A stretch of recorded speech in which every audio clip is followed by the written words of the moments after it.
Home Show. Santino from Schenectady, New York, has a question about vaulted vexation. It's upstate New York. That's the nice part of town, too. His log cabin has this vaulted ceiling in it, Tom. Santino writes, it needs insulation. We were thinking of installing baffles, then spray foam, then finishing. But after seeing some of your videos, we're not so sure. Well, first off, it's a lot different part of the country than in Houston, what we talk mainly about. But I can say firsthand, I used to have a house up in Lake Placid, New York. So I understand upstate New York very well.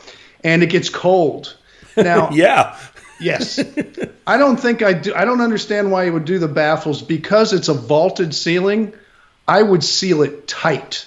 I don't want air in it. I just want what we call a insulation sandwich almost between the exterior shingles, if that's what it is, and the interior sheetrock or wood or whatever the case may be. But I would make a sandwich out of it, and I would super seal it tight so no air gets in there, no water gets in there, and you have an R value and a barrier between the inside, which is hot, and the outside, which is freezing. And so it's opposite than in Houston, and that's why you hear so much about breathing, breathing, breathing. Now, my old home in Lake Placid was over 100 years old. It had a huge attic, so really weren't going to foam the attic. And that would be different if you had a huge attic. Then you would have to ventilate really well because you would want it super cold up there, so the temperature difference was not very much at all between the outside and the inside. Or you get moisture buildup and you could grow icicles. But with a vaulted ceiling, it's different. All right. So seal it up tight is what you're saying. Tight. On this case, vaulted ceiling, seal it up tight, foam it. Foam it like crazy. People never hear me say that, but I'd foam it up nice and tight.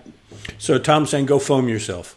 Yeah, there you go. All right, you got a question, be happy to foam you up too. Just go visit HomeShowRadio.com. Click on the Ask Tom form, send it in, fill it out, whatever. We'll take care of it and create a video and send back an answer just like this. You'll find hundreds of answers to questions like this on our YouTube channel. And if you subscribe and click the bell, you'll know when there's a new one.